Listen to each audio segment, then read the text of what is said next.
اکثر ہمارے پاس ڈیٹا کا ایک ڈھیر ہوتا ہے، بے ترتیب اور بکھرا ہوا۔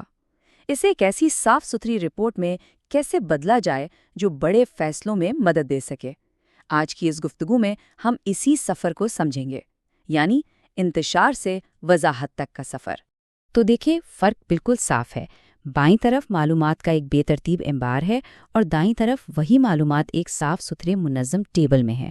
بس اسی ایک تصویر سے پوری کہانی سمجھ آ جاتی ہے۔ تو شروعات کہاں سے کریں؟ سب سے پہلا اور سب سے اہم قدم ہے ساخت، یعنی اسٹرکچر کی طاقت کو سمجھنا۔ کسی بھی نتیجے پر پہنچنے سے پہلے ہمیں اپنے ڈیٹا کے لیے ایک مضبوط بنیاد بنانی پڑتی ہے۔ ایک منظم ٹیبل یا اسٹرکچر ٹیبل صرف کچھ خانے نہیں ہوتے۔ یہ سمجھیں کہ یہ ڈیٹا کے لیے ایک اسمارٹ کنٹینر ہے جو چھانٹی کرنے اور فلٹر لگانے جیسے بہت سے کاموں کو خود بخود آسان بنا دیتا ہے۔ اور مزے کی بات یہ ہے کہ اسے بنانا بہت ہی آسان ہے۔ صرف 3 چھوٹے چھوٹے سٹیپس ہیں۔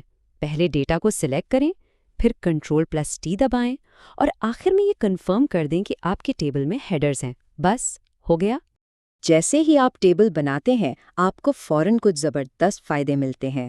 ہر ہیڈر پر فلٹر بٹن خود لگ جاتے ہیں، لائنوں کے رنگ الگ الگ ہو جاتے ہیں تاکہ پڑھنے میں آسانی ہو، اور سب سے بہترین بات، جب بھی نیا ڈیٹا ڈالا جاتا ہے، ٹیبل خود بخود بڑا ہو جاتا ہے۔ اچھا، تو ہمارا ڈیٹا منظم تو ہو گیا، لیکن اب اسے بولنا کیسے سکھائیں؟ اس حصے میں ہم دیکھیں گے کہ کس طرح رنگوں کا استعمال کر کے ڈیٹا میں ایک نئی جان ڈالی جا سکتی ہے تاکہ وہ ایک نظر میں ہی اپنی کہانی خود بتا دے۔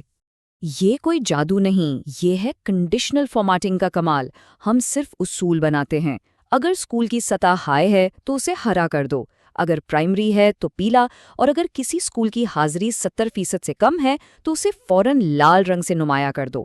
یوں عام سا ٹیکسٹ ایک طاقتور اشارہ بن جاتا ہے۔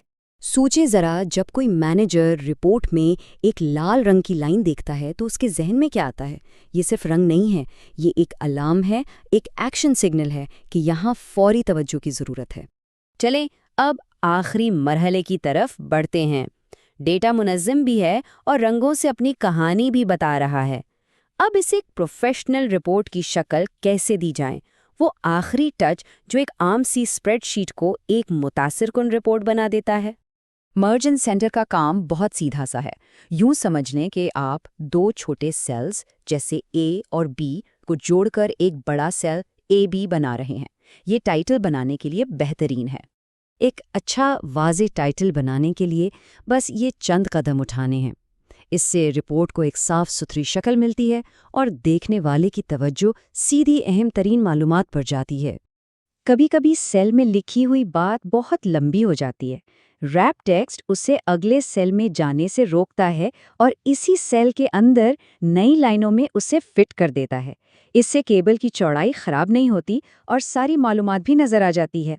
یہاں فرق صاف نظر آ رہا ہے۔ پہلے والی تصویر میں متن کٹ رہا ہے، جبکہ بعد والی تصویر میں سب کچھ صاف پڑھا جا رہا ہے۔ یہ چھوٹا سا فیچر رپورٹ کو کتنا پروفیشنل بنا سکتا ہے، اس کا اندازہ لگانا مشکل نہیں۔ تو اب وقت ہے یہ دیکھنے کا کہ یہ ساری محنت رنگ کیسے لاتی ہے۔ جب ساخت، رنگ اور فارمیٹنگ ایک ساتھ ملتے ہیں تو وہ اپنے اصل مقصد کو پورا کرتے ہیں، اور وہ مقصد ہے واضح، ثبوت پر مبنی فیصلہ سازی کو ممکن بنانا۔ فرض کریں ایک ایسی صورتحال ہے، ہمارے پاس 20 اسکول ہیں لیکن بجٹ صرف 5 اسکولوں کے دورے کی اجازت دیتا ہے۔ سوال یہ ہے کہ ہمیں کن اسکولوں کو ترجیح دینی چاہیے؟ اب یہ صرف ڈیٹا نہیں، یہ ایک حقیقی مسئلہ ہے۔ اور یہ دیکھیں، جیسے ہی ہم نے ڈیٹا کو پرائمری سطح اور کم داخلوں کی بنیاد پر فلٹر کیا، جواب خود سامنے آ گیا۔ یہ 5 لال لائنیں، یہی وہ اسکول ہیں جن پر فوری توجہ کی ضرورت ہے۔ ایک پیچیدہ سوال کا جواب اب بالکل صاف اور واضح ہے۔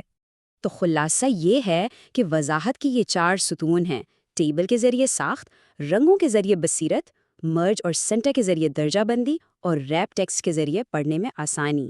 ان سب نے مل کر اس نتیجے کو ممکن بنایا۔